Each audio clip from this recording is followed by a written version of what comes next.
ഭഗവതേ വാസുദേവായ. ഓം നമോ ഭഗവതേ വാസുദേവായ. ഓം നമോ ഭഗവതേ വാസുദേവായ. ഓം അജ്ഞാനതിമിരാന്ധസ്യ ജ്ഞാനാഞ്ജനശലാകയാ ചക്ഷുരുന്മീലിതം യേന തസ്മൈ ശ്രീ ഗുരവേ നമഃ. ശ്രീചൈതന്യമനോഭീഷ്ടം സ്ഥാപിതം യേന ഭൂതലേ സ്വയം രൂപകഥാ മഹ്യം ദദാതി സ്വപദാന്തികം. വന്ദേഹം ശ്രീഗുരോ ശ്രീയുതപദകമലം ശ്രീഗുരൂൻ വൈഷ്ണവാംശ്ച ശ്രീരൂപം സാഗ്രജാതം സഹഗണ രഘുനാഥാന്വിതം തം സജീവം സാദ്വൈതം സാവധൂതം പരിജനസഹിതം കൃഷ്ണചൈതന്യദേവം ശ്രീരാധാകൃഷ്ണപാദാൻ സഹഗണ ലളിതാ ശ്രീവിശാഖാന്വിതാംശ്ച. ഹേ കൃഷ്ണ കരുണാ സിന്ധോ ദീനബന്ധോ ജഗത്പതേ ഗോപേശ ഗോപികാകാന്ത രാധാകാന്ത നമോസ്തുതേ. തപ്തകാഞ്ചന ഗൗരാംഗീ ശ്രീരാധേ വൃന്ദാവനേശ്വരി വൃഷഭാനുസുതേ ദേവി പ്രണമാമി ഹരിപ്രിയേ. ജയ ശ്രീകൃഷ്ണ ചൈതന്യ പ്രഭു നിത്യാനന്ദ ശ്രീ അദ്വൈത ഗദാധര ശ്രീവാസാദി ഗൗരഭക്തവൃന്ദ. ഹരേ കൃഷ്ണ കൃഷ്ണ കൃഷ്ണ ഹരേ ഹരേ, ഹരേ രാമ രാമ രാമ ഹരേ ഹരേ. ശ്രീ ശ്രീ രാധാ ഗോവിന്ദ് की जय, श्रील प्रभुपाद की जय, ഗുരു മഹാരാജ് की जय. ഹരേ കൃഷ്ണ. എല്ലാവർക്കും സ്വാഗതം. ഹരേ കൃഷ്ണ. ശ്രീ ശ്രീ രാധാ ഗോവിന്ദ് ടെമ്പിൾ ഇസ്കോൺ മാംഗ്ലൂരിൽ നിന്നുള്ള ലെവൽ 3 ക്ലാസ്സിലേക്ക് എല്ലാവർക്കും സ്വാഗതം. എല്ലാവർക്കും പ്രണാമം. ഹരേ കൃഷ്ണ. ഇന്നലെ നമ്മള് 1-ാമത്തെ ശ്ലോകം കണ്ടു ഇല്ലേ?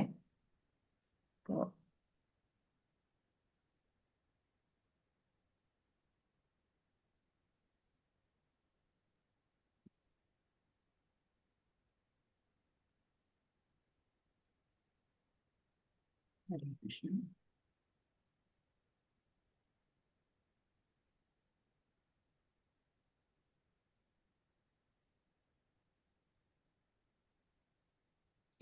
രൂപ ഗോസ്വാമിയെ പ്രണമിക്കുന്ന ആ മന്ത്രം ആരാ ഒന്ന് ചൊല്ലുക? ശ്രീ ചൈതന്യ ആരെങ്കിലും ചൊല്ലൂ? ഹരേ കൃഷ്ണ. ഞാൻ ചൊല്ലട്ടെ. ആ ചൊല്ലൂ. ശ്രീചൈതന്യ മനോഭീഷ്ടം സ്ഥാപിതം യേന ഭൂതലേ സ്വയം രൂപ കഥാ മഹ്യം ദദാതി സ്വപദാന്തികം. ഹരേ കൃഷ്ണ. ഹരേ കൃഷ്ണ. ഇനി 1-ാമത്തെ ശ്ലോകം ഒന്ന് ചൊല്ലൂ. ആരാ ചൊല്ലുക? വാചോ വേഗം മനസാ ക്രോധവേഗം ജിഹ്വാവേഗം ഉദരോപസ്ഥവേഗം ഏതാൻ വേഗാൻ യോ വിഷഹേദ ധീരഃ സർവം അപി മാം പൃഥിവീം സശിഷ്യാത്. ഹരേ കൃഷ്ണ. അപ്പൊ നമ്മള് അതിന്റെ പരിഭാഷ ഒന്ന് വായിക്കൂ.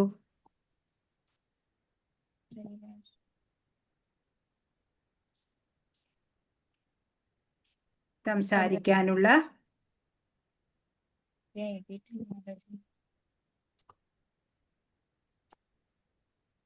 2-ാമത്തെ പേജില് ടെക്സ്റ്റ് ഉണ്ടെന്നുണ്ടെങ്കിൽ 2-ാമത്തെ പേജില് പേജ് നമ്പർ 2 വായിച്ചോളൂ. ആരെങ്കിലും വായിക്കൂ.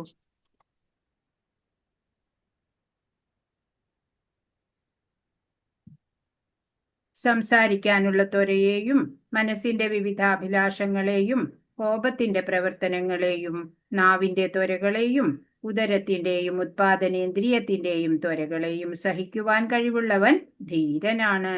അവന് ലോകം മുഴുവൻ ശിഷ്യന്മാരുണ്ടാക്കുന്നതിനുള്ള അർഹതയുണ്ട്. അതാണ് ഇന്നലെ നമ്മൾ പഠിച്ചത്. ഇന്ന് നമുക്ക് 2-ാമത്തെ ശ്ലോകമാണ് നോക്കാനുള്ളത്. അത്യാഹാരപ്രയാസശ്ച പ്രജൽപോ നിയമാഗ്രഹ ജനസംഗശ്ച ലൗല്യം ച ഷഡ്ഭിർഭക്തിർവിനശ്യതി. അത്യാഹാരപ്രയാസശ്ച പ്രജൽപോ നിയമാഗ്രഹ ജനസംഗശ്ച ലൗല്യം ച ഷഡ്ഭിർഭക്തിർവിനശ്യതി. നമ്മുടെ ഭക്തിയെ നശിപ്പിക്കുന്ന 6 കാര്യങ്ങൾ ഏതൊക്കെയാണെന്നാണ് ഈ ശ്ലോകത്തില് നമ്മൾ മനസ്സിലാക്കുന്നത്. അത്യാഹാരം എന്ന് പറഞ്ഞാൽ അമിതമായിട്ട് ആഹാരം കഴിക്കൽ തന്നെ. പ്രയാസം എന്ന് വെച്ചാൽ അമിതമായിട്ടുള്ള അധ്വാനിക്കണം എല്ലാവരും, പക്ഷെ അധികമായിട്ട് വേണ്ട. പ്രജൽപ്പം എന്ന് പറഞ്ഞാൽ അനാവശ്യ സംസാരം, അല്ലേ? സംസാരിക്കണം, പക്ഷെ അനാവശ്യമായിട്ട് വേണ്ട. നിയമ ആഗ്രഹ എന്ന് പറഞ്ഞാല് നിയമങ്ങളിൽ അമിതമായ ആസക്തി. നിയമ അഗ്രഹമുണ്ട്, നിയമ ആഗ്രഹമുണ്ട്. അത് രണ്ടർത്ഥങ്ങളുണ്ട് അതിന്. പാടെ ഒഴിവാക്കും ചിലവര് നിയമങ്ങളെ, അത് നിയമ അഗ്രഹ. നിയമ ആഗ്രഹ എന്ന് വെച്ചാല് നിയമങ്ങളിൽ ആസക്തി ഉണ്ട്, പക്ഷെ ചെയ്യണത് ചിലപ്പോ തെറ്റായിട്ടായിരിക്കും. ജനസംഘഷ്ട, ലൗകിക ജനങ്ങളുമായിട്ടുള്ള കൂട്ടുകെട്ട്. ജനസംഘം എന്ന് പറഞ്ഞാൽ ദുസ്സംഗത്തിനെയാണ് അവിടെ ഉദ്ദേശിക്കുന്നത്.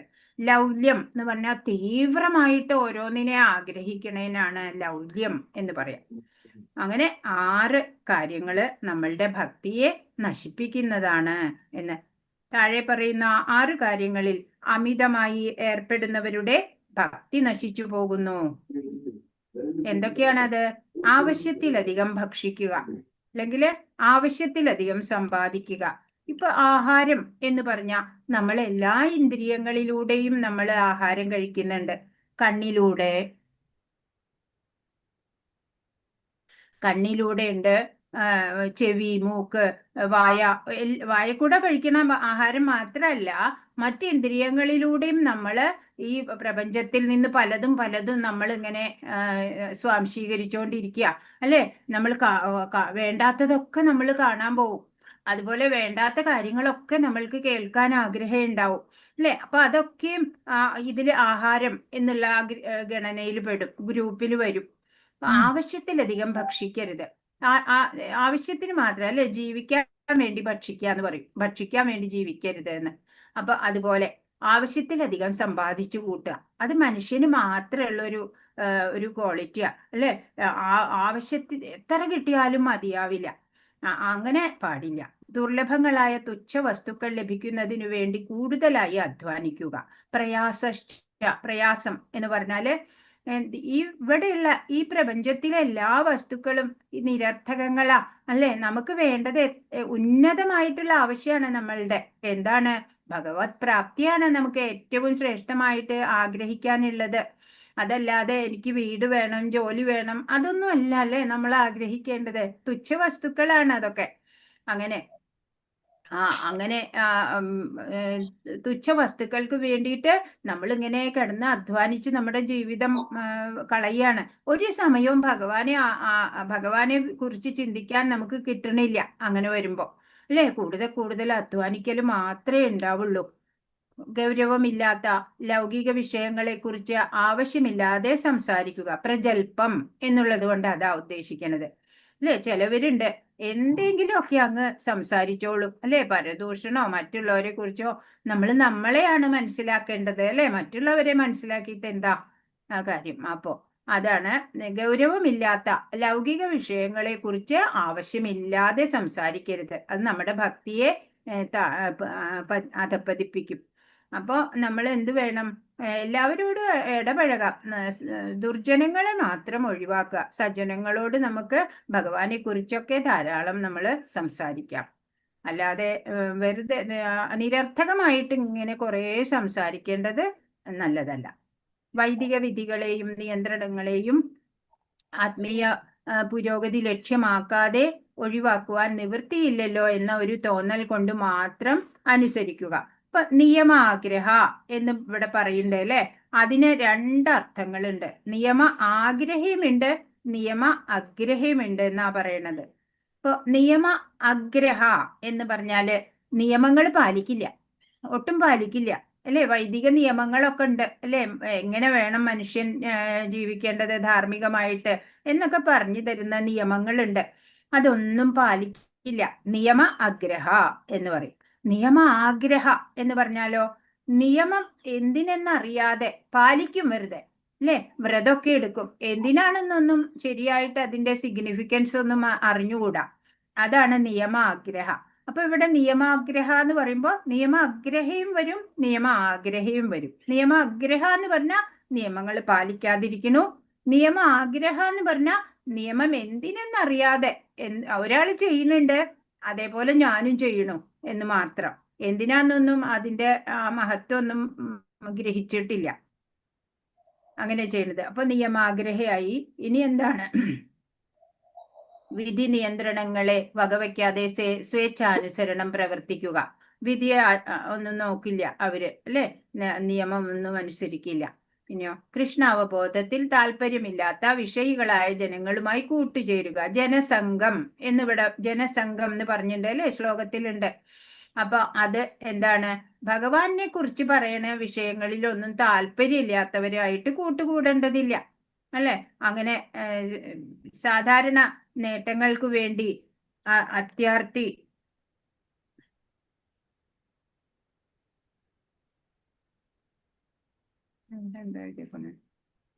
കാണിക്കുക, അത്യാർത്തി കാണിക്കുക, അല്ലെ? അതൊന്നും അതൊന്നും. അപ്പൊ ജനസംഘം ലൗല്യം പറഞ്ഞില്ല, അല്ലെ? ഇവിടെ ലൗല്യം എന്ന് പറഞ്ഞാൽ അത്യാഗ്രഹമാണ്. ലൗല്യം എന്നുള്ള വാക്കുകൊണ്ട് ലൗല്യം എന്നുവെച്ചാൽ ഷഡ്ബിർ ഭക്തിർ വിനശ്യതി. അങ്ങനെ 6 കാര്യങ്ങള് നമ്മളുടെ ഭക്തിയെ നശിപ്പിക്കുന്നതാണ് എന്ന് പറഞ്ഞു തരാണ് ശ്രീല രൂപഗോസ്വാമി. ഭാവാർത്ഥം. പരമപുരുഷോത്തമന് 3 വിധം ശക്തികളുണ്ട്. നമുക്കറിയാം, അല്ലെ? ഭഗവാന് 3 ശക്തികളുണ്ട്. അന്തരംഗ ശക്തി, തടസ്ഥ ശക്തി, ബഹിരംഗ ശക്തി. ബഹിരംഗ ശക്തി എന്ന് പറഞ്ഞാൽ അത് മായയാണ്, മായ. അന്തരംഗ ശക്തി എന്ന് പറഞ്ഞാല് അത് ആത്മീയമാണ്, രാധാറാണിയാണ്, ആഹ്ലാദിനി ശക്തിയാണ്. തടസ്ഥ ശക്തി എന്ന് പറഞ്ഞാല് ജീവഗണങ്ങളാണ് നമ്മള്. അപ്പൊ നമ്മൾക്ക് എന്ത് ചെയ്യാം? നമ്മൾ സർവതന്ത്ര സ്വതന്ത്രരാണ്. നമുക്ക് തീരുമാനിക്കാം നമ്മൾ അന്തരംഗ ശക്തിയോട് ചേരണോ അതോ ബഹിരംഗ ശക്തിയോട് ചേരണോ എന്ന്. അത് നമ്മളുടെ കയ്യിലാ അതിന്റെ. അപ്പൊ ബഹിരംഗ ശക്തിയോട് ചേർന്നാല് ഈ ഭൗതികതയില് ജനിമൃതികളിൽ കടന്നുഴലാം. അതല്ല അന്തരംഗ ശക്തിയോടാണോ നമ്മൾ ചേർന്നതെങ്കിലോ നമുക്ക് ശ്രേയസ് ഉണ്ടാവും, അല്ലെ? ഭഗവത് പ്രാപ്തി ഉണ്ടാവും. നമ്മൾ മനസ്സിലാക്കണം. എളിമയിൽ കഴിയാനും ഉയർന്നു ചിന്തിക്കാനും വേണ്ടിയിട്ടാണ് ഈ മനുഷ്യ ജീവിതം. ഭഗവാന്റെ തൃതീയ ചൈതന്യത്തിന്റെ നിയന്ത്രണത്തിലാണ് എല്ലാ ജീവജാലങ്ങളും എന്നതുകൊണ്ട് എല്ലാവർക്കും അധ്വാനിച്ചു കഴിയേണ്ട രീതിയിലാണ് ഈ ഭൗതിക ലോകത്തിനെ സംവിധാനം ചെയ്തിട്ടുള്ളത്. ഭഗവാന് 3 തരം ശക്തികള് നമുക്കറിയാം. അപ്പോ അന്തരംഗ ശക്തിക്കും ബഹിരംഗ ശക്തിക്കും ഇടയ്ക്കാണ് ഈ തടസ്ഥ ശക്തി, ജീവജാലങ്ങള്. പരമപുരുഷോത്തമന്റെ ശാശ്വത സേവകന്മാരെന്ന നിലയില് ഈ ജീവാത്മാക്കളൊക്കെയും ഭഗവാന് വിധേയരാണ്. അത് കാരണം ഇവര് അന്തരംഗ ശക്തിയുടെയോ ബഹിരംഗ ശക്തിയുടെയോ ഏതെങ്കിലും ഒന്നിന്റെ നിയന്ത്രണത്തിലായിരിക്കും എപ്പോഴും. അന്തരംഗ ശക്തിയുടെ നിയന്ത്രണത്തിലുള്ള ജീവാത്മാക്കള് അവരുടെ സ്വാഭാവികമായിട്ടുള്ള പ്രവർത്തനം എന്താണ്? സ്വാഭാവികമായിട്ട് നമുക്ക് മൂലമായിട്ട് ചെയ്യാനുള്ളത് പ്രേമയുധ ഭക്തി സേവനം ചെയ്യുക, അല്ലെ? ഭഗവാന് 9:13 ഭഗവാൻ ഭഗവത്ഗീതയിൽ പറഞ്ഞിട്ടുണ്ട്, മഹാത്മാനസ്തു മാം പാർത്ഥ ദൈവീം പ്രകൃതിമാശ്രിത ഭജന്ത്യനന്യമനസോ ജ്ഞാത്വാ ഭൂതാദിമവ്യയം. മായയുടെ വലയിൽ അകപ്പെടാത്ത മഹാത്മാക്കള് ദിവ്യപ്രകൃതി കൊണ്ട് സംരക്ഷിക്കപ്പെട്ടവരാണ്. അപ്പൊ ഭഗവാനെ അവര് പരമപുരുഷനായിട്ട്, സർവജ്ഞനായിട്ട്, നാശരഹിതനായിട്ട് അറിയുന്നവര് ഭഗവാനെ ഭക്തിപൂർവം സേവിച്ച് കഴിഞ്ഞുകൂടും എന്നുള്ളതാണ്. അപ്പൊ സങ്കുചിത ഹൃദയരല്ല, വിശാല ഹൃദയരെയാണ് മഹാത്മാ എന്ന് പറയാ. അപ്പോ സങ്കുചിത മനസ്സുള്ളവർ എന്താ ചെയ്യാ? ഇന്ദ്രിയ സന്ദർപ്പണാണ് അവർക്ക് ആഗ്രഹം ഉണ്ടാവുക, അല്ലെ? ഇന്ദ്രിയാരാമന്മാരായിട്ട് അവരിങ്ങനെ ജീവിച്ച് മരിക്കുക, ജീവിക്കുക, അങ്ങനെ. അപ്പോ അന്തരംഗ ശക്തിയെ പറ്റി പഠിച്ചു. അപ്പോ ഈ ദുരാത്മാക്കളാണ്, അല്ലെ? ഈ മായാശക്തി ബഹിരംഗ ശക്തിയിലേക്ക് പോകാൻ ആഗ്രഹിക്കുന്നത്. മഹാത്മാക്കളായിട്ടുള്ളവര് അന്തരംഗ ശക്തിയോട് അടുക്കാനാണ് പ്രയത്നിക്കുക. ഭഗവാന്റെ ഇന്ദ്രിയങ്ങളെ സന്തോഷിപ്പിക്കുമ്പോ മാത്രാണ് ഒരാളെ മഹാത്മാവ് എന്ന് പറയാൻ പറ്റുക. അല്ലാണ്ട് സ്വന്തം ഇന്ദ്രിയങ്ങളെ സംതൃപ്തിപ്പെടുത്തിക്കൊണ്ടിരിക്കുന്നവര് മഹാത്മാവല്ല, മറിച്ചോ ദുരാത്മാ. എല്ലാ ജീവാത്മാക്കളും ചേർന്നതാണ് തടസ്ഥ ശക്തി. ഇവർ അന്തരംഗ ശക്തിക്കും ബഹിരംഗ ശക്തിക്കും ഇടയ്ക്ക് സ്ഥിതി ചെയ്യുന്നു. അന്തരംഗ ശക്തിക്ക് കീഴിലുള്ള ജീവാത്മാക്കൾ ഭഗവാനെ ഭക്തിയുത ഭഗവത് സേവനം ചെയ്യുന്നു. സങ്കുചിത ഹൃദയരെയല്ല, വിശാല ഹൃദയരെയാണ് മഹാത്മാക്കൾ എന്ന് വിവക്ഷിക്കുന്നത്. സങ്കുചിതമായ മനസ്സുകൾ ദേശീയവാദം, മനുഷ്യത്വവാദം, പരോപകാരവാദം എന്നിങ്ങനെയുള്ള ഇസത്തിന്റെ പേരു പറഞ്ഞ് നന്മ ചെയ്യുന്ന പ്രവർത്തനങ്ങളിൽ ഏർപ്പെട്ടു വരുന്നു. ആരാണ്? മഹാത്മാക്കളുടെ കാര്യം പറയണേ അല്ലേ? മഹാത്മാക്കൾ എന്താ ചെയ്യാ? നന്മ ചെയ്യുന്ന പ്രവർത്തനങ്ങളില് ഏർപ്പെടും അല്ലെ? ഋഷികേശ സേവനം ഭക്തിരുത്തമം എന്നാണ്. എല്ലാ ഇന്ദ്രിയങ്ങളെ കൊണ്ടും അവര് ഋഷികേശനായിക്കൊണ്ട് ഭഗവാന്റെ പ്രസന്നതയ്ക്കായിക്കൊണ്ട് പ്രവർത്തിക്കും. അന്തരംഗ ശക്തിയുടെ ഫുൾ കൺട്രോള് രാധാറാണിയിലാണ്. അപ്പൊ നമ്മൾ എന്ത് വേണം? നമ്മൾ വൈഷ്ണവരാവണം എന്നുണ്ടെങ്കിൽ രാധാറാണിയെയും നമ്മൾ പ്രാർത്ഥിക്കണം. രാധാറാണിയുടെ കൃപയുണ്ടെങ്കിലേ നമുക്ക് കൃഷ്ണഭക്തി ലഭിക്കുള്ളൂ. ഭഗവാന്റെ അന്തരംഗ ശക്തിയുടെ നിയന്ത്രണത്തിലാക്കപ്പെട്ട ജീവാത്മാക്കളുടെ ഏക പ്രവർത്തനം കൃഷ്ണന്റെ അഥവാ വിഷ്ണുവിന്റെ പ്രീതിക്കു വേണ്ടി കാര്യങ്ങൾ നിർവഹിക്കുക എന്നത് മാത്രമാണ്. മഹാത്മാവ് അല്ലാത്തവൻ സങ്കുചിതമായ ദുരാത്മാവാണ്. അങ്ങനെ അവികസിത ഹൃദയരായ ദുരാത്മാക്കൾ എപ്പോഴും ഭഗവാന്റെ ബഹിരംഗ ശക്തിയായ മഹാമായയുടെ നിയന്ത്രണത്തിലാണ്. ദുരാത്മാക്കൾ എവിടെയാ ഉണ്ടാവുക? ബഹിരംഗ ശക്തിയുടെ കൺട്രോളിലാ ഉണ്ടാവുക അല്ലെ? അന്തരംഗ ശക്തിയുടെ കൺട്രോളിലേക്ക് വരുന്നവര് മഹാത്മാക്കളായിരിക്കും.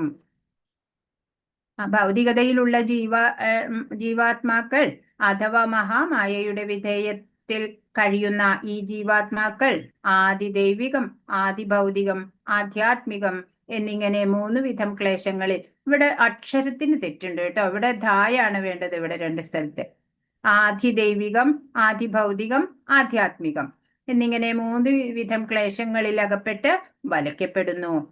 വരൾച്ച, ഭൂകമ്പം, കൊടുങ്കാറ്റ് എന്നിങ്ങനെ ദേവന്മാർ മുഖാന്തരം ഉണ്ടാകുന്ന ക്ലേശങ്ങളെ ആദിദൈവികം എന്ന് പറയും. താപത്രയങ്ങള് അല്ലെ? ആധ്യാത്മികം, ആദിഭൗതികം, ആദിദൈവികം നമ്മൾ മുമ്പും കണ്ടിട്ടുണ്ട്. അപ്പൊ അതില് ആദിദൈവികം എന്ന് പറയണത് ഇങ്ങനെ ഡിസാസ്റ്റേഴ്സ് ഓരോന്നുണ്ടാവണത് അല്ലെ? വരൾച്ച ഉണ്ടാവുക, ഭൂകമ്പം, അതൊന്നും നമുക്ക് കൺട്രോൾ ഇല്ല. അതൊക്കെ അനുഭവിച്ച് തന്നെ ഇരിക്കണം അല്ലെ? അതൊക്കെ ആ താപത്രയങ്ങള് അനുഭവിക്കാൻ ഓരോ ജീവികളും ബാധ്യസ്ഥരാണ്. കൃമി കീടാദികൾ, വൈരികൾ, മറ്റു ജീവികൾ കൊണ്ടുണ്ടാവുന്ന ക്ലേശങ്ങളെ ആദിഭൗതികം എന്ന് പറയും. ആദിഭൗതികം എന്ന് പറഞ്ഞാൽ കോവിഡ് പോലെയുള്ളതൊക്കെ അല്ലെ? മഹാമാരികളൊക്കെ മറ്റു ജീവികൾ കൊണ്ട് ഒക്കെ ഉണ്ടാവുന്ന ക്ലേശങ്ങളെയാണ് ആദിഭൗതികം. മാനസിക ശാരീരിക ക്ലേശങ്ങളെ ആധ്യാത്മികം എന്ന് പറയുന്നു. അത് നമ്മളുടെ സ്വയമാണ് അല്ലെ? സ്വയം ഉണ്ടാവുന്നതാ. നമ്മുടെ മാനസികമായിട്ടാവും ശാരീരികമായിട്ടാവും ചിലപ്പോൾ ക്ലേശങ്ങൾ ഉണ്ടാവുക അല്ലെ? അതിനെ ആധ്യാത്മികം എന്നാ പറയാ. ശരീരത്തിന്റെ മിതമായ ആവശ്യങ്ങൾക്ക് വേണ്ടതിലധികം ആരും സംഭരിച്ചു വെക്കരുത്. ഈ സരളമായ തത്വം അനുസരിച്ചാൽ ശരീരം നിലനിർത്താൻ പ്രയാസമുണ്ടാവില്ല. അപ്പൊ നമ്മള് ജീവന്മാരുടെ മുഖ്യമായ പ്രശ്നം അവർക്ക് എന്താ നേരിടേണ്ടത്? ജന്മ, മൃത്യു, ജരാവ്യാധിയുടെ ആവർത്തനം ഇങ്ങനെ വന്നുകൊണ്ടിരിക്കുകയാണ് അല്ലെ? ഇപ്പൊ ഭൗതിക ലോകത്തിലെ ശരീരത്തിന്റെയും ആത്മാവിന്റെയും നിലനിൽപ്പിന് വേണ്ടി ഒരാൾ എപ്പോഴും പ്രവർത്തിക്കുക തന്നെ വേണം. കർമ്മം ചെയ്യാണ്ടിരിക്കാൻ ആർക്കും പറ്റില്ല. എന്നാലോ കൃഷ്ണാവബോധം പ്രായോഗികമാക്കുന്നതിന് സഹായകമായ വിധത്തിൽ നമ്മൾ ആ പ്രവർത്തികൾ ചെയ്യണം അല്ലെ? ഭക്ഷ്യധാന്യങ്ങൾ, വസ്ത്രങ്ങൾ, ധനം മുതലായ വസ്തുക്കള് ശാരീരിക നിലനിൽപ്പിന് വേണ്ടി സംഭരിക്കേണ്ടത് ആരുടെയും ആവശ്യമാണ്. നമുക്ക് ആവശ്യത്തിന് പണവും വസ്ത്രവും ധാന്യവും ഒക്കെ വേണം അല്ലെ? ശരീരത്തിന്റെ മിതമായ ആവശ്യങ്ങൾക്ക് വേണ്ടതിലധികം അയാൾ ഇവയൊന്നും സംഭരിക്കരുത്. അങ്ങനെയുള്ള സരളമായിട്ടുള്ള ആ തത്വം അനുസരിച്ചാല് ശരീരം നിലനിർത്താൻ ഒട്ടും പ്രയാസം ഉണ്ടാവില്ല എന്നാണ്. പ്രകൃതിയുടെ സംവിധാനം അനുസരിച്ചിട്ടാണ് ഓരോ ജീവികളും ഭക്ഷിക്കുന്നത് അല്ലെ? സംഭരിക്കുന്നത്. ഇപ്പൊ നമ്മള് മനുഷ്യരൊഴികെ മറ്റുള്ളവരൊക്കെ എന്താ ചെയ്യുക? അവർക്ക് ആവശ്യമുള്ളത് മാത്രമേ അവര് ഉപയോഗിക്കുള്ളൂ. ഇപ്പൊ ഒരു ചാക്ക അരി തുറന്ന ഒരു സ്ഥലത്ത് വെച്ചിട്ടുണ്ട് വിചാരിക്കുക. പക്ഷികൾ പറന്നു വരും അല്ലെ? കുറച്ച് മണികൾ അവർക്ക് ആവശ്യമുള്ളത് കൊത്തി തിന്ന് തിരിച്ചു പോകും. എന്നാ ഒരു മനുഷ്യൻ അത് കണ്ടു വിചാരിക്കുക, എന്താ ചെയ്യാ? ആ ചാക്ക് അതേപടി അങ്ങനെ തന്നെ മുഴുവനോടെ എടുത്തോണ്ട് പോകും അല്ലെ? ഇപ്പൊ വയറിൽ നിറയ്ക്കാവുന്നിടത്തോളം ഭക്ഷിച്ച ശേഷം ബാക്കിയുള്ളത് ശേഖരിച്ച് എടുത്തു വെക്കും അല്ലെ? അവനവന് വേണ്ടി. നമ്മളും അങ്ങനെ മനുഷ്യൻ മാത്രമാണ് ഇങ്ങനെ സ്വാർത്ഥ ചിന്തയുള്ളൂ. മൃഗങ്ങൾക്കോ പക്ഷികൾക്കോ ഒന്നും അങ്ങനെയില്ല. അവർക്ക് ആവശ്യമുള്ളത് എടുത്ത് ബാക്കി മറ്റുള്ളവർക്ക് വേണ്ടി അവിടെ തന്നെ വിട്ടിട്ട് പോകും. അപ്പൊ നമ്മൾ ചെയ്യണതാണ് അത്യാഹാരം അല്ലേ? നമ്മൾ പിന്നെയും പിന്നെയും കളക്ട് ചെയ്ത് വെക്കുക, അത് അത്യാഹാരം. ആവശ്യത്തിലധികം സംഭരിക്കുന്നതും ഭക്ഷിക്കുന്നതും അനാവശ്യമായ അധ്വാനത്തിന് ഹേതുവായി തീരും. അല്ലേ? കുറേ അധ്വാനിക്കേണ്ടി വരും, എത്ര കിട്ടിയാലും തൃപ്തി വരില്ലല്ലോ. അപ്പൊ അതിനായിട്ട് കൂടുതൽ കൂടുതൽ അധ്വാനിക്കും. മൃഗപ്രപഞ്ചത്തിൽ ശാരീരികമോ സാമ്പത്തികമോ അവശ്യ വസ്തു ക്ഷാമപരമോ ആയ പ്രശ്നങ്ങൾ ഉണ്ടാവില്ല. മൃഗങ്ങൾക്ക് അങ്ങനെ പാടമൊന്നും വേണ്ട, അല്ലെ? അവർക്ക് ഓരോ നേരം വിശക്കുമ്പോ എന്തെങ്കിലും ആഹാരം. ഒരു ചാക്ക് അരി തുറന്നു വെച്ചാൽ, അത് നമ്മൾ പറഞ്ഞു, ഭഗവാന്റെ ആസൂത്രണം അനുസരിച്ച് ലോകത്തെമ്പാടുമുള്ള മാനവർക്ക് വേണ്ട പാലും ധാന്യങ്ങളും ഉണ്ടാക്കുന്നതിന് പ്രയാസമില്ല. എന്നാൽ മനുഷ്യൻ ബുദ്ധിയെ ഭഗവത് ബോധ വികസനത്തിന് ഉപയോഗിക്കാതെ ആവശ്യമില്ലാത്തതും ദോഷകരവുമായ വസ്തു സമൂഹം സൃഷ്ടിക്കുന്നതിനു വേണ്ടി ദുരുപയോഗപ്പെടുത്തുന്നു.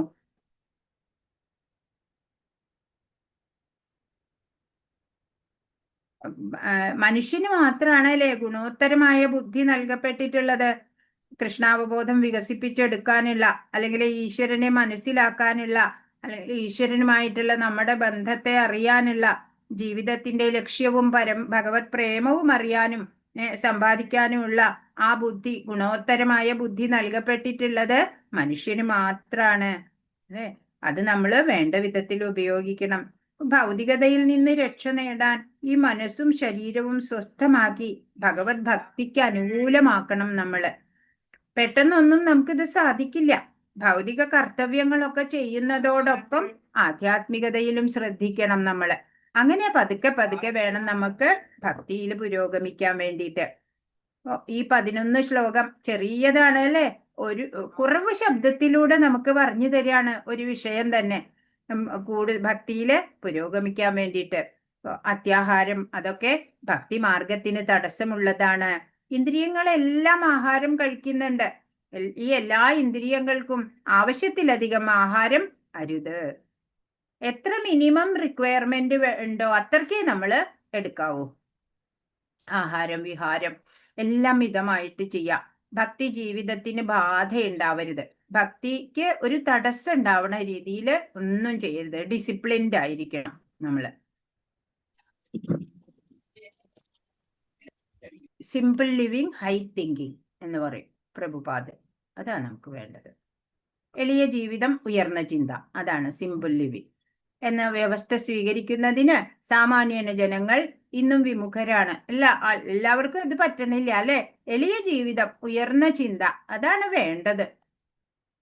മനുഷ്യ ജീവിതം ഈശ്വരപ്രാപ്തിക്കായിട്ട് ഉള്ളതാണ്. ഉന്നതമായ അവസ്ഥ കരസ്ഥമാക്കുന്നതിനായി ഉന്നതമായ ബുദ്ധി സമ്പത്ത് ദത്തമായിരിക്കുന്നു എന്ന് വിശ്വസിക്കുന്നവൻ വേദാനുശാസനങ്ങളെ അനുസരിക്കണം. ഉന്നത അധികാരികളിൽ നിന്ന് ലഭിക്കുന്ന നിർദ്ദേശങ്ങളെ സ്വീകരിച്ചാൽ പരിപൂർണമായ അറിവിൽ ഉറച്ചു നിൽക്കുവാനും അങ്ങനെ തന്റെ ജീവിതത്തെ ശരിക്കും അർത്ഥവത്താക്കാനും അവന് കഴിയും. മനുഷ്യജീവിതം ഈശ്വരപ്രാപ്തിക്കാണ് അല്ലെ? ഈ ആവശ്യത്തിലേക്ക് വേണ്ടിയിട്ടാണ് ഈ മേന്മയേറിയ ബുദ്ധി മനുഷ്യന് കൊടുത്ത് അനുഗ്രഹിച്ചിരിക്കണത് ഭഗവാൻ. അപ്പൊ അത് നമ്മള് വേണ്ട രീതിയിൽ ഉപയോഗിക്കണം.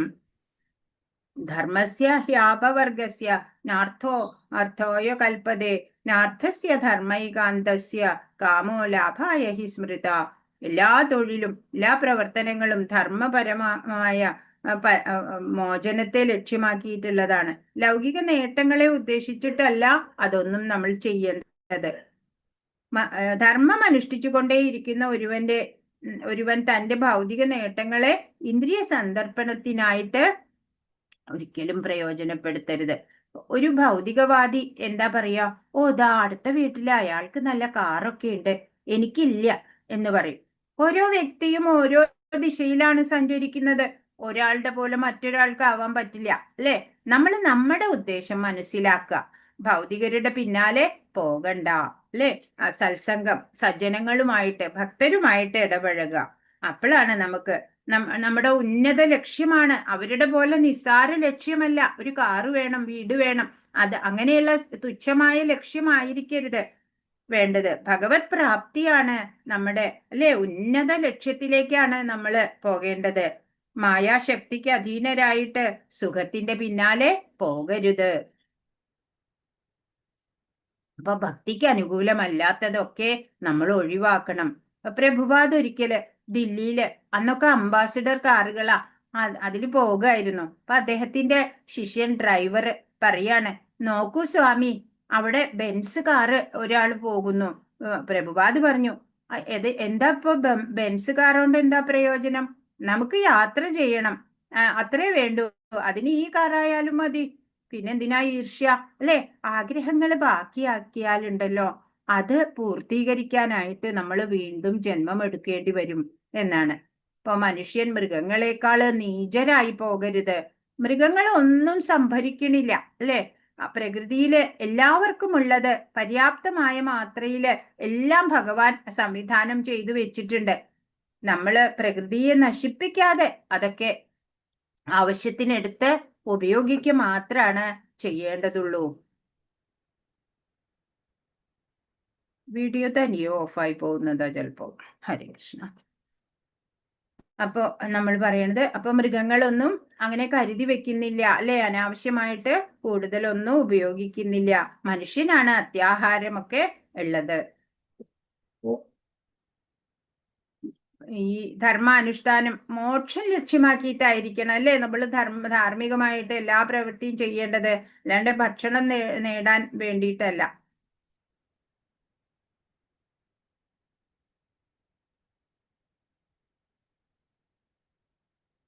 എല്ലാ തൊഴിൽ പ്രവർത്തനങ്ങളും പരമമായ മോചനത്തെ ലക്ഷ്യമാക്കിയിട്ടുള്ളവയാണ്. ലൗകിക നേട്ടങ്ങൾക്കു വേണ്ടി ചെയ്യുകയോ ഇന്ദ്രിയ സന്ദർപ്പണത്തിന് വേണ്ടി പ്രയോജനപ്പെടുത്തുകയോ ചെയ്യരുത്.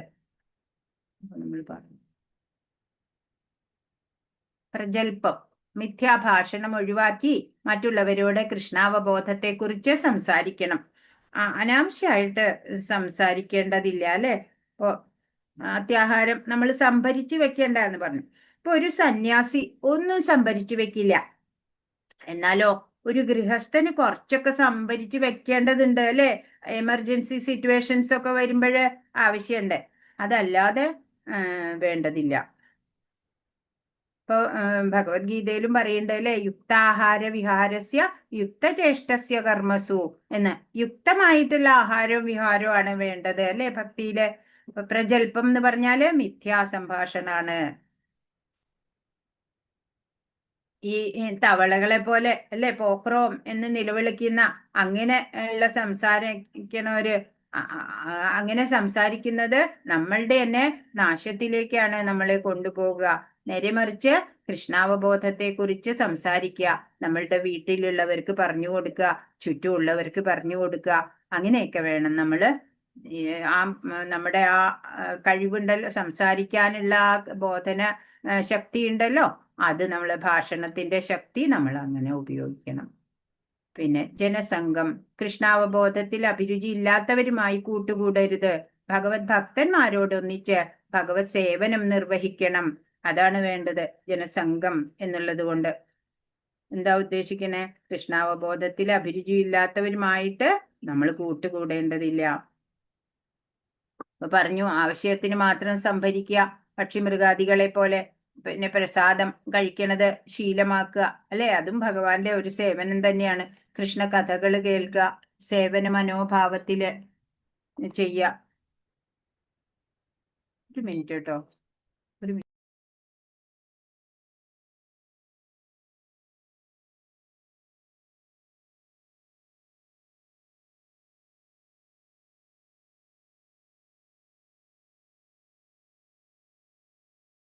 ഹരേ കൃഷ്ണ.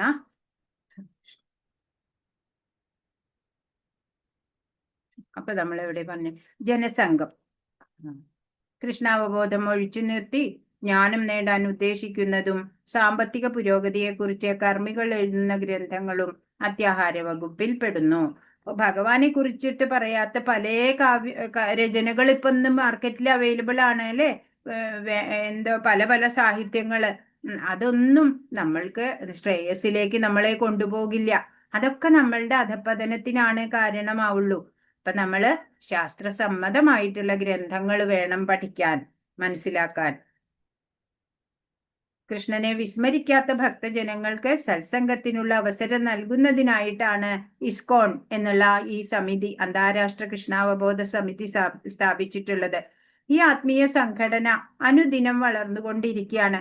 ലോകത്തിലെ വിവിധ ഭാഗങ്ങളിൽ നിന്നുള്ള വളരെ ആളുകൾ തങ്ങളിൽ അന്തർലീനമായി കിടക്കുന്ന കൃഷ്ണാവബോധത്തെ ജാഗ്രതാക്കുന്നതിനു വേണ്ടി ഈ പ്രസ്ഥാനത്തിൽ അംഗങ്ങളായി ചേർന്നുകൊണ്ടിരിക്കുകയാണ്.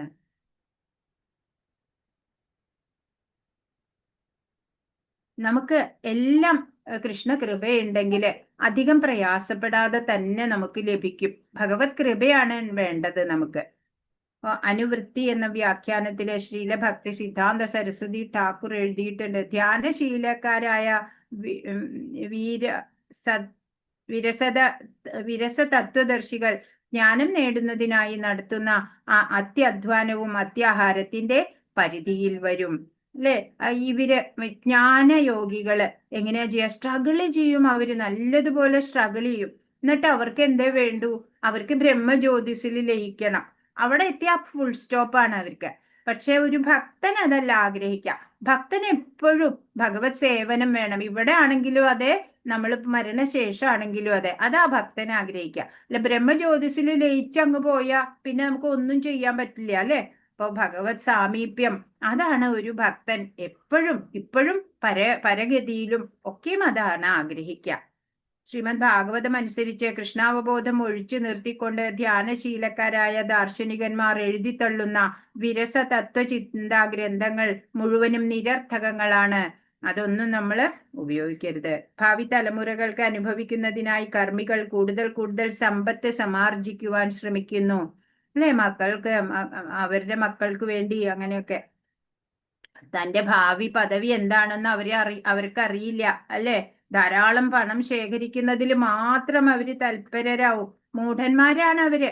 അടുത്ത ജന്മത്തിൽ തങ്ങളുടെ സ്ഥിതി എന്താണ് എന്നതിനെ പറ്റി അവർക്ക് ഒന്നും അറിയുന്നില്ല. അവര് ഭഗവാനെ മനസ്സിലാക്കുന്നില്ല, അല്ലെ? ഇപ്പൊ ഒരിക്കലും ഒരു കർമ്മി തന്റെ പുത്രപൗത്രന്മാരെ ഉദ്ദേശിച്ചിട്ട് വിപുലമായ ധനശേഖരം ഉണ്ടാക്കി. എന്നാൽ താൻ ചെയ്ത കർമ്മങ്ങളുടെ ഫലമായിട്ട് അയാൾ അടുത്ത ജന്മത്തില് ഒരു ചെരുപ്പുകുത്തിയുടെ കുടിലിലാ ജനിക്കണത്. പൂർവ്വജന്മത്തില് തന്റെ മക്കൾക്കായി നിർമ്മിച്ച മണിമാളികയുടെ അടുത്തായിരുന്നു അയാളുടെ ഇപ്പോഴത്തെ വസതി. അയാൾ താൻ പണി കഴിപ്പിച്ച ആ മാളികയിൽ കയറി ചെല്ലാൻ ഇടയായി ഒരിക്കല്. അപ്പോൾ തന്റെ പൂർവ്വജന്മ പുത്രപൗത്രന്മാര് അയാളെ ചെരുപ്പ് കൊണ്ട് അടിക്കുകയുണ്ടായി എന്നാ പറയണേ. ഇപ്പൊ കർമ്മികളും ജ്ഞാനികളും എന്താ ചെയ്യാ? കർമ്മികള് ഇതുപോലെയാണ്, അല്ലെ? എത്ര സമ്പാദിച്ചാലും പോരാ, അല്ലെ? അത്യാഹാരം അധികം സമ്പാദിക്കുക മക്കൾക്ക് വേണ്ടി, അവർക്ക് വേണ്ടി എന്നൊക്കെ. കൃഷ്ണാവബോധത്തിൽ താല്പര്യമുള്ളവരായിട്ടല്ല എങ്കിൽ നിഷ്പ്രയോജനങ്ങളായ കാര്യങ്ങളിൽ മുഴുകും അവര്. അങ്ങനെ തങ്ങളുടെ ജന്മം വ്യർത്ഥമായി പോകുന്നത് അവരറിയണില്ല. ആവശ്യത്തിലധികം സമ്പാദിക്കുന്നതിന് ധാരാളം ഉദ്യമം വേണം. ശ്രീല പ്രഭുപാദ് പറയും, എന്താ പറയാ, പണ്ട് വൈദിക കാലഘട്ടത്തിലൊക്കെ എങ്ങനെയാ അറിയോ? 1 ഏക്കർ സ്ഥലവും ഒരു പശുവും ഉണ്ടെങ്കിൽ ഒരു സാമാന്യം വലിയ കുടുംബത്തിന് സുഖമായിട്ട് ജീവിക്കാൻ പറ്റും.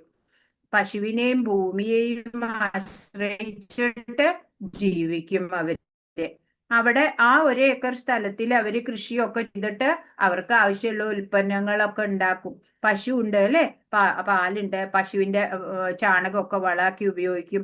അത്രേ വേണ്ടൂ അവർക്ക്. അധികം പ്രയാസമൊന്നുമില്ല അവർക്ക് ജീവിക്കാൻ. ബാക്കി സമയം മുഴുവനും അവരെ ഭഗവത് സേവനത്തിന് വേണ്ടിയിട്ട് ഉപയോഗിക്കും. അപ്പൊ ആർത്ഥിക ആവശ്യങ്ങള് ഒക്കെ നിറവേറും ഈ 1 ഏക്കർ സ്ഥലവും ഒരു പശുവും ഒരു കുടുംബത്തിന് ഉണ്ടെന്നുണ്ടെങ്കിൽ. ഇപ്പൊ സാധാ ജീവൻ, അല്ലെ? ലളിത ജീവിതം, ഇതിനു വേണ്ടിയിട്ടുള്ളതാണ് മനുഷ്യ ജീവിതം എന്നുള്ളത്. ലളിതമായിട്ട് ജീവിക്കുക, ഭഗവാനെ മനസ്സിലാക്കുക ബാക്കി സമയം. ഇപ്പോഴങ്ങനെയല്ല, അല്ലെ? അതൊക്കെ മാറി. ഒരു 50 വർഷത്തിന് ഇപ്പുറം അവരുടെ മകൻ US പോയി പഠിക്കാൻ, അവിടെ ജോലി ചെയ്തു. അപ്പോൾ എന്റെ മകനെയും അതുപോലെ പറഞ്ഞയച്ചു, അല്ലെ? അതുപോലെ. എന്നിട്ടോ എപ്പോഴും ടെൻഷൻ അടിച്ചിരിക്കാനേ നേരുള്ളൂ. ഭഗവാൻ എന്താണ്? ഭഗവാനെ ഓർക്കാൻ പോലും സമയമില്ല, അല്ലെ? അതല്ല ശരിയായ രീതി എന്ന് പ്രഭുപാദ് പറഞ്ഞു തരികയാണ്. അപ്പൊ എന്താണ് സുഖം എന്നൊരിക്കല് യുധിഷ്ഠിരനോട് ചോദിക്കുമ്പോ അദ്ദേഹം പറയാണ്, ഒരാളുടെ വ്യവസായ സ്ഥാപനവും പാർപ്പിടവും അടുത്തടുത്താണെന്നുണ്ടെങ്കിൽ സുഖാണ് എന്നാ പറയണേ. അല്ലാതെ ഒരുപാട് ദൂരെയൊക്കെ പോയി കുറെ സമ്പാദിക്കാം, അതിലൊന്നും ഒരർത്ഥമില്ല എന്നാണ് പറയുന്നത്. ഹരേ കൃഷ്ണ. ഇപ്പൊ മനുഷ്യ ബുദ്ധി ഉണ്ടല്ലോ, വളരെ ഫാസ്റ്റാണ്, തേജാണ്. എന്ന് വെച്ചാ വേഗം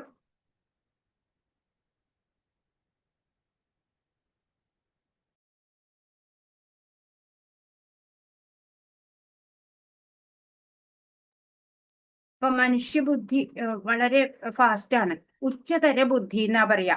ഭഗവാനെ അറിയാൻ വേണ്ടിയിട്ടാണ് അങ്ങനെ ഫാസ്റ്റ് ആയിട്ടുള്ള ബുദ്ധി ഉള്ളത്. മറ്റുള്ള മൃഗങ്ങളെക്കാളും ഒക്കെ നമുക്ക് ഫാസ്റ്റ് ആയിട്ട് നല്ല ഉച്ചതരമായിട്ടുള്ള ബുദ്ധിയാണ് തന്നിട്ടുള്ളത്. ഹരികൃഷ്ണ. ഭക്തി മാർഗത്തിൽ പുരോഗമിക്കാൻ വേണ്ടിയിട്ട് അത് ഉപയോഗിക്കണില്ല എന്നുണ്ടെങ്കിൽ പിന്നെ അത് സമൂഹത്തിന്റെ ദൂഷണത്തിന് ഉപയോഗിച്ചു പോകും ഒരാള്, അല്ലെ? ബുദ്ധി തെറ്റായ കാര്യങ്ങൾക്ക് ഉപയോഗിക്കപ്പെടരുത്. അപ്പൊ അതിനു വേണ്ടി നമ്മൾ ജാഗ്രതയായിരിക്കുക.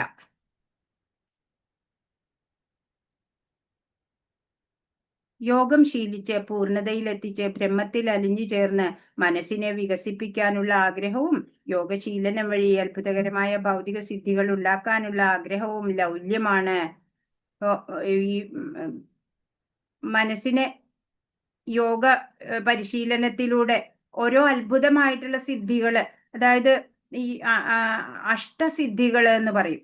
അഷ്ടസിദ്ധികൾ എന്ന് പറഞ്ഞാൽ അണിമ, ലഘിമ, ഗരിമ എന്നൊക്കെയുള്ള ചില പേർക്ക് ഉണ്ട് സിദ്ധികൾ. കുറേ വർഷങ്ങള് പരിശീലനം ചെയ്താല് ലഭിക്കും. ഇപ്പൊ വെള്ളത്തിന്റെ മുകളിൽ പൊന്തിക്കിടക്കാൻ പറ്റും, അതുപോലെ വായുവിൽ ഇങ്ങനെ പറന്ന് നടക്കാൻ പറ്റും, അല്ലെ? അങ്ങനെയൊക്കെ ശരീരത്തിന്റെ ആ ഭാരമൊക്കെ ഇല്ലാണ്ടാക്കാൻ പറ്റും ചിലവർക്ക്. അങ്ങനെയൊക്കെയുള്ള പല സിദ്ധികളൊക്കെ നേടാറുണ്ട്. ലൗല്യം, അത്യാഗ്രഹമാണ് അതൊക്കെ. ലൗല്യം എന്നാണ് അതിനെ പറയാ. ഭൗതിക നേട്ടങ്ങളോ ആത്മീയ സിദ്ധികളോ നേടുന്നതിനുള്ള പ്രയത്നങ്ങൾ കൃഷ്ണാവബോധ മാർഗത്തിന് തടസ്സമുള്ളവയാണ്. അതിനൊന്നും വേണ്ടി നമ്മൾ സമയം കളയരുത്.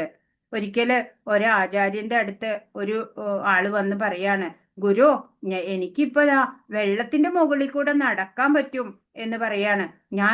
14 വർഷം തപശ്ചര്യ ചെയ്തിട്ട് ഞാനത് പഠിച്ചെടുത്തു എന്ന് പറഞ്ഞു. അപ്പൊ ആചാര്യൻ പറഞ്ഞു, നന്നായി, എന്തായാലും 4 അണ ലാഭിച്ചു എന്ന്. 4 അണ കൊടുത്താ ഒരാള് കടത്തി തരും ഒരു തോണിയില്. അതിനു വേണ്ടിയിട്ടാണ് 14 വർഷം നശിപ്പിച്ചത് എന്ന്. അത്രേ വിലയുള്ളൂ, ഓരോ സിദ്ധികൾക്ക് അത്രേ വിലയുള്ളൂ. നേരെ മറിച്ച് ആ 14 വർഷം ഭഗവാനെ മനസ്സിലാക്കാൻ ഉപയോഗിച്ചിട്ടുണ്ടെങ്കിലോ, അല്ലേ, ഈ ജന്മം സാർത്ഥകമായേനെ. ഭാവി തലമുറയ്ക്ക് അനുഭവിക്കാൻ കർമ്മികൾ കൂടുതൽ സമ്പത്തുണ്ടാക്കുന്ന ഇങ്ങനെ നിഷ്പ്രയോജനങ്ങളായ കാര്യങ്ങളിൽ മുഴുകി അവർ ജീവിതം വ്യർത്ഥമാക്കുന്നു. കൃഷ്ണാവബോധ വികസനത്തിന് മദ്യപാനം, ചൂതാട്ടം, അവിഹിത ലൈംഗിക വേഴ്ച, മാംസഭോജനം തുടങ്ങിയ ദോഷങ്ങളിൽ നിന്ന് ഒഴിഞ്ഞു മാറണം. അതാണ് ശ്രീല പ്രഭുപാദര് 4 റെഗുലേറ്റീവ് പ്രിൻസിപ്പിൾസ് പറഞ്ഞിട്ടുള്ളത്. നമ്മൾ പാലിക്കണം. മായാവാദികളും ഭുക്തികാമികളും മുക്തികാമികളും സിദ്ധികാമികളും അത്യാഹാരികളാണ്. ഇവരോട് കൂട്ടുകൂടരുത്. ഇപ്പോ ഭൗതിക സുഖ തൽപരന്മാരാണ് ഭുക്തികാമികള് എന്ന് പറഞ്ഞാല്. അവര് ഈ നിരാകാര നിർഗുണ ബ്രഹ്മത്തിൽ ലയിക്കും. മോക്ഷം കാക്ഷിക്കുന്നവര് മുക്തികാമികള് ആണ്. യോഗാഭ്യാസം വഴി പൂർണ്ണതയിലെത്താൻ ആഗ്രഹിക്കുന്നവര് സിദ്ധികാമികള്. അവരൊക്കെ ഈ 3 കൂട്ടരും എന്താണ്? അത്യാഹാരികളാണ്. അത്യാഹാരത്തെ കുറിച്ച് ശ്രീലരൂപ ഗോസ്വാമിയുടെ നിർദ്ദേശങ്ങൾ അവഗണിച്ചത് കൊണ്ടാണ് ക്യാപിറ്റലിസ്റ്റ് രാജ്യങ്ങളും കമ്മ്യൂണിസ്റ്റ് രാജ്യങ്ങളും തമ്മിൽ യുദ്ധങ്ങൾ നടന്നു വരുന്നത്. എല്ലാ സമ്പത്തും കൃഷ്ണന്റേതാണ്. അവയെ കൃഷ്ണന്റെ ഭരണത്തിന് വേണ്ടി വിധേയമാക്കിയാൽ സാമ്പത്തിക പ്രശ്നത്തിനും സമാധാനം കാണാനാകും. ഇവിടെയുള്ളത് ഒന്നും നമ്മുടേതല്ല, അല്ലെ? എല്ലാം ഭഗവാന്റേതാണ് എന്ന് നമ്മൾ മനസ്സിലാക്കണം. നമ്മളുടെ ഉള്ളതെല്ലാം ഭഗവാന്റെ സേവനത്തിനായിട്ട് നമ്മൾ ഉപയോഗിക്കുക. ഈശോപനിഷത്തിൽ പറയുന്നു, ഈ പ്രപഞ്ചത്തിലുള്ള എല്ലാം ഭഗവാന്റെ ഉടമസ്ഥതയിലുള്ളതാണ്. അതുകൊണ്ട് അവനവന് മാത്രം നീക്കി വെക്കപ്പെട്ടവയല്ല. അപ്പൊ അത് ഈശാവാസ്യ മിതം സർവം യത്കിഞ്ച ജഗത്യാം ജഗത്ത് തേന ത്യക്തേന ഭുഞ്ചീത മാ ഘൃത കസ്യ സിദ്ധനം എന്ന ഈശോപനിഷത്തിലുണ്ട്. ഇവിടെ ഉള്ളതെല്ലാം ഭഗവാന്റേതാണ്. അതിൽ ആവശ്യമുള്ളതിന് മാത്രം നമ്മൾ സ്വീകരിക്കുക. അന്യന്റെ ഒന്നും നമ്മൾ അപഹരിക്കരുത് എന്നാണ് പറയാ. അപ്പൊ അതായത് ഇപ്പോ ഒരു എക്സാമ്പിൾ പറയുകയാണെങ്കിൽ 100 പേരുള്ള ഒരു മീറ്റിംഗ് നടക്കുക വിചാരിക്കുക. അവിടെ എല്ലാവർക്കും രസഗുള സപ്ലൈ ചെയ്യാണ്. അപ്പൊ 100 രസഗുള ഉണ്ട്. അപ്പൊ ഇങ്ങനെ അത് എല്ലാവർക്കും ഇങ്ങനെ ഡിസ്ട്രിബ്യൂട്ട് ചെയ്യണ വേളയില് ഒരാള് 2 എണ്ണം എടുത്തു വിചാരിക്കുക, അപ്പൊ ഒരാൾക്ക് അത് കിട്ടാതെ പോകും അല്ലെ. അതുപോലെയാണ് ഈ പ്രകൃതിയിലുള്ള കൂടുതൽ നമ്മൾ ശേഖരിച്ചു വെക്കുമ്പോ മറ്റുള്ളവർക്ക് അത് കിട്ടാതെ പോകും. അത് ദോഷാണ്. ഈശാവാസ്യം ഇതം സർവം എന്നുള്ള ആ ഈശോപനിഷത്തിലെ ആ മന്ത്രം നമ്മൾ എപ്പോഴും ഓർക്കേണ്ടതാണ്.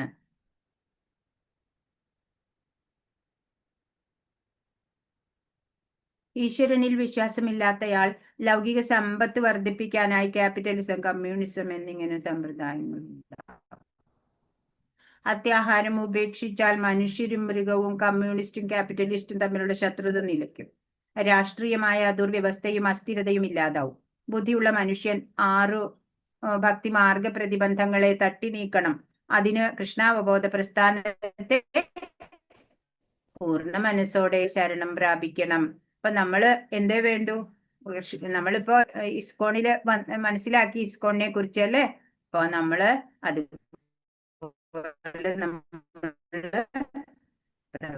പ്രഹ്ലാദ് ഉണ്ട് അല്ലേ, ഭക്തോത്തമനായ പ്രഹ്ലാദ്, ഹിരണ്യകശിപുവിന്റെ പുത്രൻ പ്രഹ്ലാദ് പറയാണ്, എപ്രകാരാണോ ദുഃഖം നമ്മൾ ആവശ്യപ്പെടാതെ തന്നെ നമ്മുടെ ഇടയിൽ വന്നു ചേരുന്നത് അല്ലേ.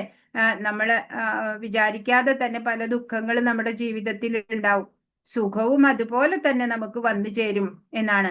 അതിനായിട്ട് നമ്മൾ പരിശ്രമിക്കേണ്ടതില്ല.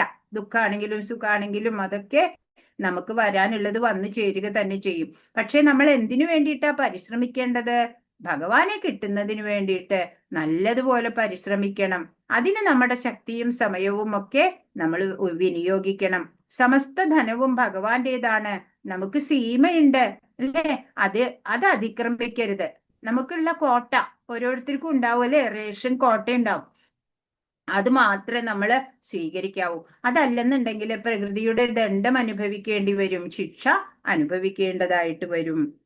ഇപ്പൊ ഓവർ ടൈം ഒക്കെ വർക്ക് ചെയ്ത് കുറെ ഒക്കെ ചില പേരൊക്കെ അല്ലെ കൂടുതൽ ധനം സമ്പാദിച്ചു വെക്കും അല്ലെ.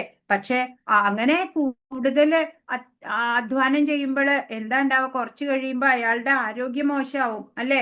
അപ്പൊ പിന്നെ ആരോഗ്യം ഉണ്ടാക്കാൻ ഈ ധനമൊക്കെ ചെലവാക്കേണ്ടതായിട്ട് വരും അല്ലെ. ഇപ്പൊ സാധാരണ പോലെ വർക്ക് ചെയ്യാം അല്ലെ, കുറച്ച് പണം സമ്പാദിച്ചിട്ട് അങ്ങനെ സന്തോഷമായിട്ട് ജീവിക്കാൻ സാധിക്കും.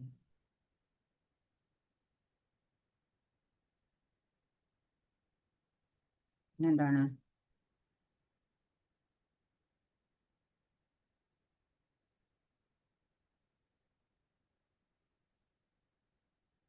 ഈശ്വരന്റെ നിയമങ്ങളിലോ ഉന്നത ലക്ഷ്യങ്ങളിലോ ഒന്നും താല്പര്യമില്ലാത്ത കൂട്ടരുണ്ടാവും അല്ലെ. ഇന്ദ്രിയ പ്രീതി വരുത്തുന്നതിനുള്ള അഭിലാഷം പൂർത്തീകരിക്കുന്നതിനായിട്ട് എപ്പോഴും അവർക്ക് ടെൻഷനാ, ഉത്കണ്ഠയോടെ തങ്ങളുടെ കഴിവുകൾ ഉപയോഗിച്ച് സഹജീവികളെ ചൂഷണം ചെയ്തിട്ടായാലും അല്ലെ അവര് പ്രസിദ്ധി നേടാൻ ശ്രമിക്കും. ഇപ്പൊ ശ്രീല രൂപ ഗോസ്വാമി പറഞ്ഞു, അത്യാഹാരം, മൗലിക ദോഷങ്ങളെ മനുഷ്യ സമൂഹം ഉപേക്ഷിക്കണം. അങ്ങനെ വരുമ്പോ മനുഷ്യരും മൃഗങ്ങളും തമ്മില് അല്ലെങ്കിൽ ക്യാപിറ്റലിസ്റ്റ് കമ്മ്യൂണിസ്റ്റ് തമ്മിലൊക്കെ ശത്രുതകള് ഇല്ലാണ്ടാവും എന്ന്.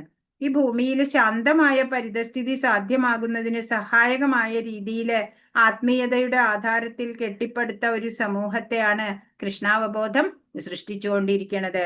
ബുദ്ധിയുള്ള ഓരോ മനുഷ്യനും തന്റെ ബോധത്തെ ശുദ്ധീകരിച്ച് മുമ്പ് പ്രതിപാദിപ്പിക്കപ്പെട്ട 6 ഭക്തിമാർഗ പ്രതിബന്ധങ്ങള് അതിനെയൊക്കെ തട്ടിമാറ്റണം.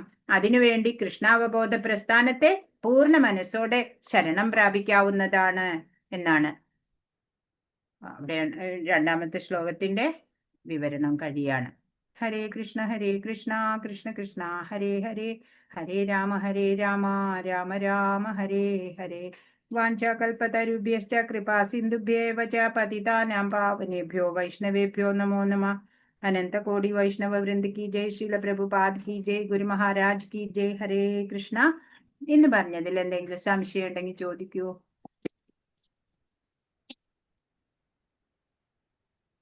മാതാജി, ഈശോപനിഷത്തിലെ പ്രഥമ മന്ത്രത്തിൽ പറയുന്നത് എന്താണ് ക്വസ്റ്റ്യൻ ചോദിച്ചിരിക്കുന്നത്? അതാണ് പറഞ്ഞിട്ടില്ലേ, ഈശാവാസ്യം ഇതം സർവം യത്കിഞ്ച ജഗത്യാം ജഗത്ത്. കണ്ടില്ലേ നമ്മള്?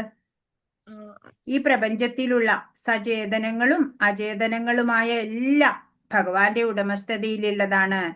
ആയതിനാല് ഓരോരുത്തരും തനിക്ക് അത്യാവശ്യം വേണ്ട സാധനങ്ങള് അവനവന് മാത്രമായി നീക്കി വെക്കപ്പെട്ടവ അത് മാത്രമേ നമ്മൾ സ്വായത്തമാക്കാൻ പാടുള്ളൂ. മറ്റു സാധനങ്ങളെ സ്വീകരിക്കരുത്. അവ ആർക്ക് ചേർന്നതാണെന്ന് അത് മറ്റുള്ളവർക്കും കൂടി വേണ്ടതാണ്. അപ്പൊ നമ്മളുടെ നമുക്ക് വേണ്ടി നീക്കി വെക്കപ്പെട്ടതുണ്ട്. ഭഗവാൻ എല്ലാവർക്കും വേണ്ടിയിട്ടാണ് ഈ പ്രപഞ്ചത്തിലെ എല്ലാം സംവിധാനം ചെയ്തു വെച്ചിട്ടുള്ളത്. അപ്പോൾ അതില് ഒരാൾ മാത്രം കൂടുതൽ കളക്ട് ചെയ്ത് കൊണ്ടുപോയാൽ മറ്റുള്ളവർക്ക് കിട്ടാതെ വരും അല്ലേ? അപ്പോ ഭഗവാന്റെ ഉടമസ്ഥതയിലുള്ള ഈ വസ്തുക്കള് സചേതനമായതാണെങ്കിലും അചേതനമായതാണെങ്കിലും എല്ലാം ഭഗവാന്റേതാണ് എന്നറിഞ്ഞ് നമുക്ക് നിലനിൽക്കാൻ ആവശ്യമുള്ളത് നമുക്ക് സ്വീകരിക്കാം. കൂടുതൽ നമ്മൾ സ്വീകരിക്കരുത്. അതാണ്.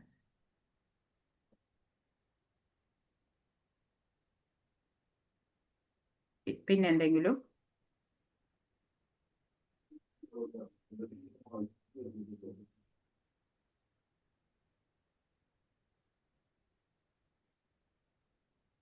ഹരേ കൃഷ്ണ. ചോദ്യോത്തരങ്ങള് പറഞ്ഞോളൂ.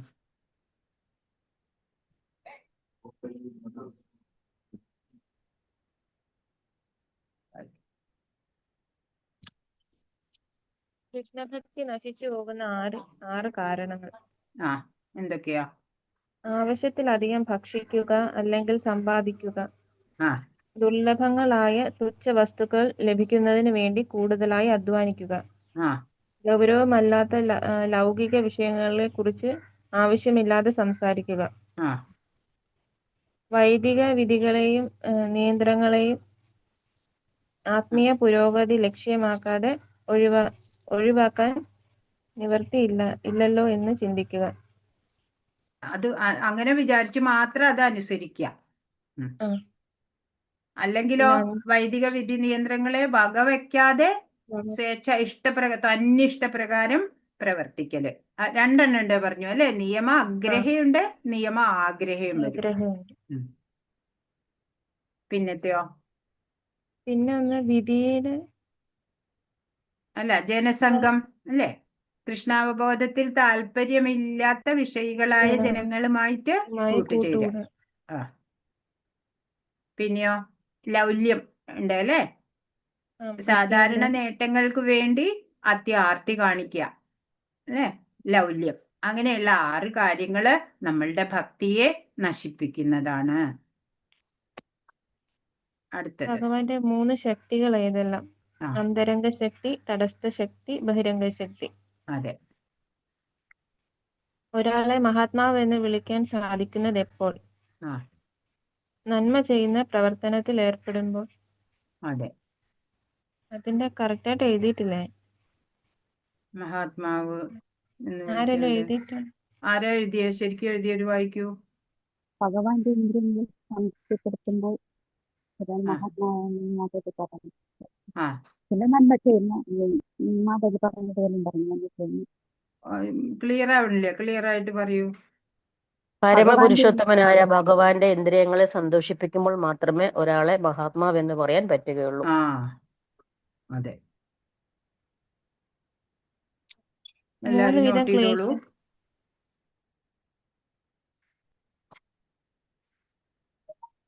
അടുത്തത് 3 വിധം ക്ലേശങ്ങൾ ഏതെല്ലാം? ആദി ദൈവികം, ആദി ഭൗതികം, ആധ്യാത്മികം. അതെ. പ്രഗൽഭം എന്നാൽ എന്താണ്? മിഥ്യാഭാഷണം ഒഴിവാക്കി മറ്റുള്ളവരോട് കൃഷ്ണാവബോധത്തെ കുറിച്ച് സംസാരിക്കുക. മിഥ്യാഭാഷണം അതാണ് പ്രഗൽഭം കേട്ടോ. നമ്മൾ ചെയ്യേണ്ടത് കൃഷ്ണാവബോധത്തെ കുറിച്ച് മറ്റുള്ളവരോട് സംസാരിക്കണം. മിഥ്യാഭാഷണം എന്ന് മാത്രം എഴുതിയാൽ മതിയോ മാതാജി? അതെ അതെ. മിഥ്യാഭാഷണം അതാണ് പ്രഗൽഭം. ജനസംഘം എന്നതുകൊണ്ട് ഉദ്ദേശിക്കുന്നത് എന്ത്? കൃഷ്ണാവബോധത്തിൽ അഭിരുചി ഇല്ലാത്തവരുമായി കൂട്ടുകൂടരുത്. അതെ, അത് എഴുതാ. അതാണ് ദുസ്സംഗം, ദുർജനങ്ങളുമായിട്ടുള്ള സംസർഗം എന്നൊക്കെ പറയാം. ഇതും ഇങ്ങനെ എഴുതിയാലും ശരിയാണ്. കൂടുതൽ എഴുതാൻ വലിയ ക്വസ്റ്റ്യനാ ചോദിച്ചതെന്ന് വെച്ചാൽ ദുർജനങ്ങളുമായിട്ട് കൂട്ടുചേരല്. അതാണ് ജനസംഘം കൊണ്ട് ഉദ്ദേശിക്കുന്നത്. പിന്നെയോ അടുത്ത ക്വസ്റ്റ്യൻ ആൻസർ എഴുതിയിട്ടില്ല. ആരെങ്കിലും എഴുതിയിട്ടുണ്ടോ? ഒരു എന്താ? സത്യസന്ധനും ബുദ്ധിയുള്ളവനുമായ വ്യക്തി എങ്ങനെ പെരുമാറുന്നു എന്ന് $100 ഉദാഹരണത്തിലൂടെ വ്യക്തമാക്കുക. അത് നമ്മൾ അത് പറഞ്ഞില്ല അല്ലേ? അത് ഞാൻ പറയാം. അത് പറഞ്ഞുതരാം. അതായത് ഇപ്പോൾ $100 എന്നല്ല, നമ്മളിപ്പോൾ വിചാരിക്കുക ഒരു 5000 രൂപ വഴിയിൽ കിടന്നിട്ട് കിട്ടി വിചാരിക്കുക. ഒരാൾ എടുത്തിട്ട്, ഒരാൾ കാണുമ്പോൾ അയാൾ എടുത്തിട്ട് അത് സ്വന്തം പോക്കറ്റിൽ ഇട്ടു എന്ന് വിചാരിക്കുക. അങ്ങനെയുള്ള ആള് സത്യസന്ധനല്ല. മറ്റൊരാള് എന്താ ചെയ്യണേ? അങ്ങനെയുള്ള പണം കണ്ടു എന്ന് വെച്ചാല് അന്യന്റെ മുതല് ആണ് അത്, തുടരുത് എന്ന് കരുതിയിട്ട് അതിനെ അവിടെ തന്നെ വിട്ടിട്ട് പോകും, എടുക്കില്ല. അത് എന്റേതല്ല, അതുകൊണ്ട് ഞാനത് എടുക്കില്ല എന്ന് പറഞ്ഞു. ഈ രണ്ടാമത്തവൻ സ്വന്തം ആവശ്യത്തിന് വേണ്ടിയിട്ട് അത് വേറൊരാളുടെ എടുക്കുന്നില്ല, അയാള് സ്വന്തം വേണ്ടിയിട്ട്. എങ്കിൽ തന്നെയും ആ രൂപയുടെ ശരിയായ ഉപയോഗം ചെയ്തില്ല. അയാള് മൂല്യവത്തായതിനെ അവിടെ ഉപേക്ഷിച്ചിട്ട് പോകുന്നത് ശരിയല്ല. മൂന്നാമത്തെ ആൾ എന്താ ചെയ്യണേ?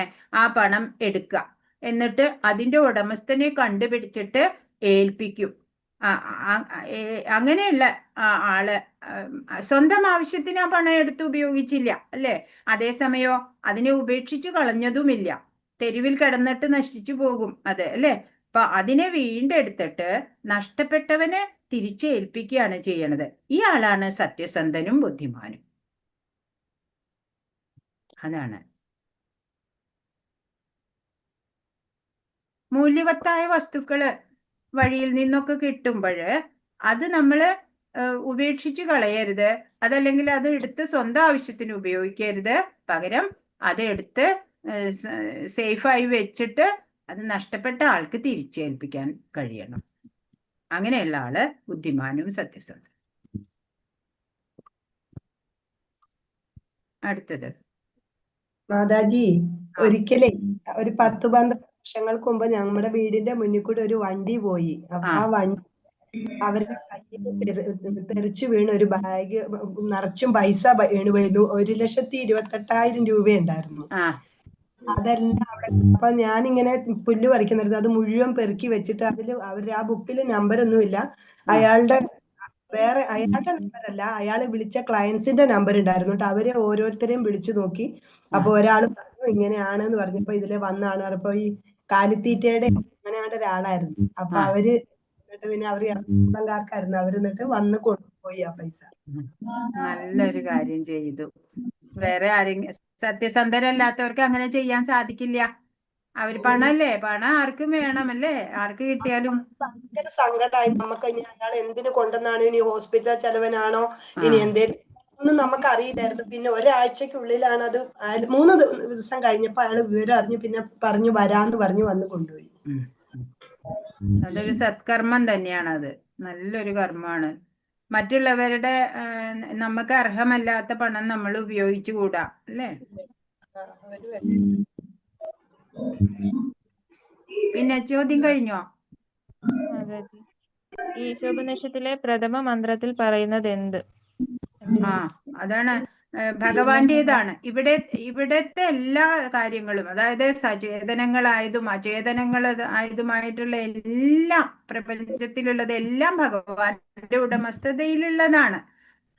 അത് കാരണം ഓരോരുത്തരും നമുക്കൊക്കെ അതിന് പങ്കുണ്ട്. ഭഗവാൻ നമ്മുടെ പരമപിതാവായിട്ട് അല്ലെ? ഒരു അച്ഛന്റെ സ്വത്ത് മക്കൾക്ക് ഉപയോഗിക്കാം അല്ലേ? പക്ഷേ നമുക്കൊക്കെ അത്യാവശ്യം വേണ്ടത് മാത്രം, അവനവന് വേണ്ടി നീക്കി വെക്കപ്പെട്ടത് മാത്രം. ഇപ്പൊ ഒരു അമ്മ 4 മക്കളുണ്ട്. അവർ 4 ലഡ്ഡു കിട്ടിയാല് ഒരാൾക്ക് 2 കൊടുത്തു, ഒരാൾക്ക് 1 കൊടുത്തില്ല. അങ്ങനെ ചെയ്യില്ല അല്ലെ? എല്ലാ പേർക്കും തുല്യമായിട്ട് വീതിച്ചു കൊടുക്കും അമ്മ. അതുപോലെയാണ് എല്ലാം നമുക്ക് ഇവിടെ പ്രപഞ്ചത്തിൽ കാണുന്നത്. വായു, വെള്ളം എല്ലാം ഭഗവാൻ എല്ലാവർക്കും, മഴ, സൂര്യപ്രകാശം ഒക്കെ പണക്കാരുടെ വീട്ടിൽ കുറച്ച് കൂടുതൽ കൊണ്ടേ കൊടുക്കുന്നുണ്ടോ? എല്ലാവർക്കും തുല്യമായിട്ട് അല്ലെ? അതുപോലെ എല്ലാവർക്കും തുല്യമായിട്ട് ഉപയോഗിക്കാനാണ് എല്ലാ വസ്തുക്കളും ഈ പ്രപഞ്ചത്തിൽ സംവിധാനം ചെയ്തിട്ടുള്ളത് ഭഗവാൻ. അതിൽ നമുക്ക് ആവശ്യമുള്ളത് മാത്രം നമ്മൾ സ്വീകരിക്കുക, മറ്റുള്ളവർക്ക് നീക്കി വെച്ചിട്ടുള്ളത് നമ്മൾ എടുക്കരുത് എന്ന്. അതാണ് 1ാമത്തെ മന്ത്രത്തിന്റെ പൊരുൾ. എപ്പോഴാണ് ഒരു മാതൃകാ സമൂഹം സ്ഥാപിതമാകുന്നത്? ആ, അതിന്റെ ആൻസർ എഴുതിയിട്ടില്ല. ആരാ എഴുതിയേ? ക്യാപിറ്റലിസം, കമ്മ്യൂണിസം എന്നൊക്കെ പറഞ്ഞിട്ട്. ആ,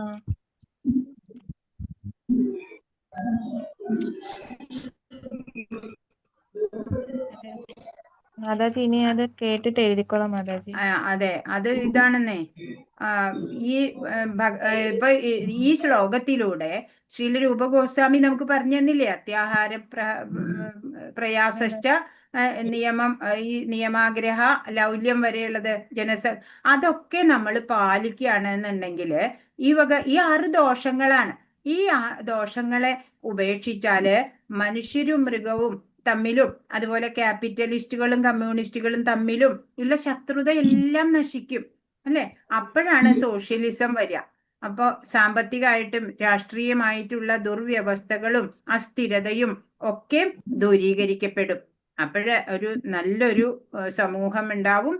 നല്ല രാഷ്ട്രങ്ങൾ തമ്മിൽ യുദ്ധം അങ്ങനെ ഒന്നും ഉണ്ടാവില്ല. ഹരേ കൃഷ്ണ. മനസ്സിലായോ? മനസ്സിലായി. വേറെ ഇനിയുണ്ടോ? ഇല്ല, 9 ക്വസ്റ്റ്യൻസേ ഉണ്ടായിരുന്നുള്ളൂ. ആ, വേറെ എന്തെങ്കിലും ചോദിക്കാനുണ്ടോ?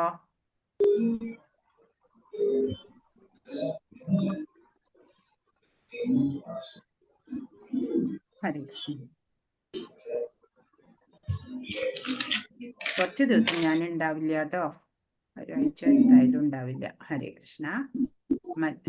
മാതാജി വരും. ഹരേ കൃഷ്ണ. എല്ലാവർക്കും പ്രണാമം.